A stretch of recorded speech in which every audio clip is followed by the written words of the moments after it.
A'udhu billahi minash shaitanir rajim.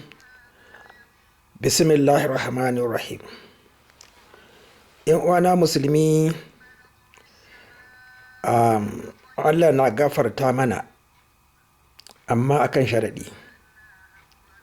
Sai ka aikata wannan abin da kai kuskure, wanda Allah ya alƙawarin yin azaba. Ita ce kurin magana mai sauƙi. Wannan wata na safar yana da muhimmanci akan tarihi, don saboda abin da ya faru a da ya faru kuma an maimaita shi a wannan lokaci,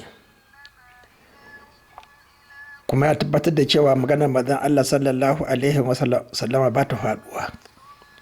Shari'a shi ba kurin ta cance ba, kuma shari'a shi akan ayoyi ne da alamomi. To uwana musulmi, ban sani ba ko a cikin larabci an yi wannan bayani na ganin wata akan hisabi. To mu dai muna da shi a cikin turanci, kuma mun auna sunna, hadisai, mun ga babu wani bambanci. Wannan watan an yi ijtima'i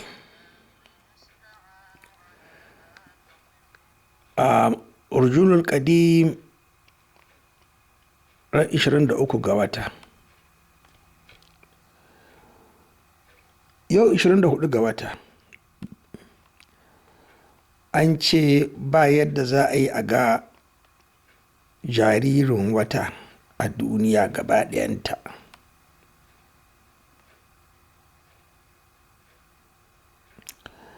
Amma ana iya ganin shi ran 25 ga wata. Suwa za su iya ganin shi akan sunna.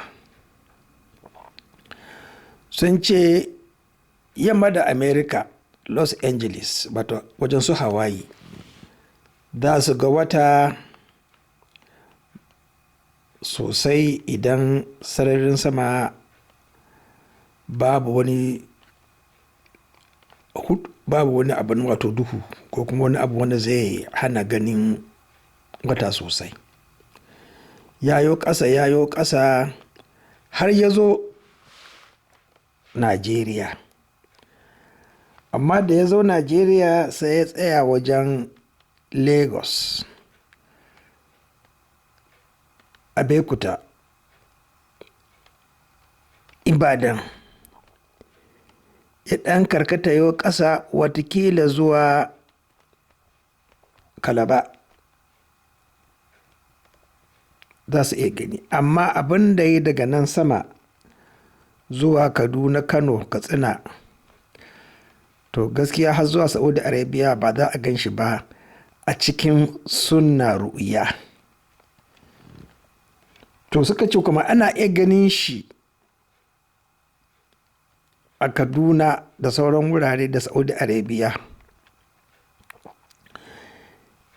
idan wato an samu cikakken safuwa na sararin sama, ana iya ganin shi. Amma minti nawa za a gan shi? To suka ce kuma ran Asabar 26 ga wata duk duniya za a ga wata. To amma abinda nake so ku gane cewa yau 24 ga wata, 28 ga wata, ni nawa. Ku masu bin Saudi Arabia 29 ga wata. To ba za ku iya ganin wata ba akan sunnata ru'ya da kuma shaida. Ba za ku iya ganin wata ba.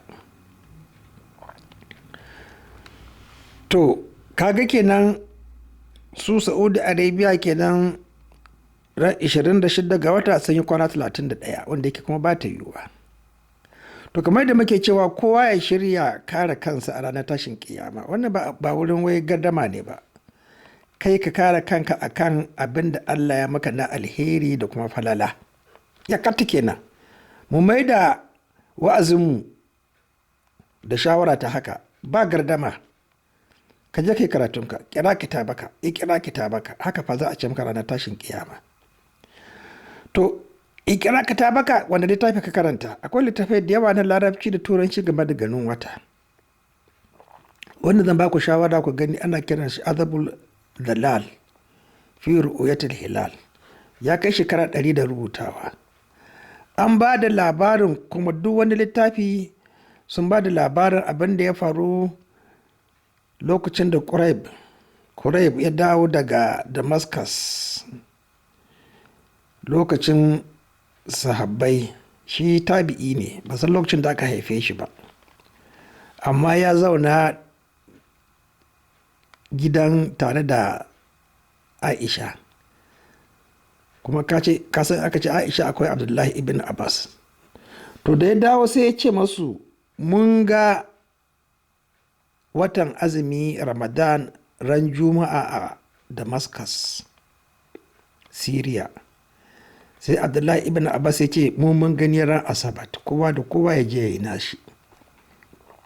Haka manzon Allah sallallahu alaihi wasallam ya ce, shine wa sarkinmu, shine wa shugabanmu, shine fa malaminmu kuma da'iman. To don Allah don annabi yan uwana musulmi, wannan abu wanda ya faru lokacin su ya sake faruwa a wannan lokaci namu. Akwai wani malami da sarki wanda fi manzon Allah sallallahu alaihi wasallama, to wallahi ƙarya kuke yi. Yanzu manzon Allah ba kowa ne ba a cikin rayuwarmu. Ƙarya kuke, za ku tashi da haka, da fiɗi. Za ku tashi da manzon Allah ba kowa ne ba a rayuwarmu. Tashin kiyama. Kamar yadda yake ba kowa ne ba a yanzu. To shin ‘yan uwana musulmi akan tauhidi, akan iradatul kauniya dini, an samu bambanci, an samu saɓani? To ina ce muku karanta wannan littafi, shafi kusan 400 da saura. Akwai a cikin turanci, akwai a cikin larabci, amma kawo sunna kusa ciki ba abin da suke rubutawa ba. Assalamu alaikum.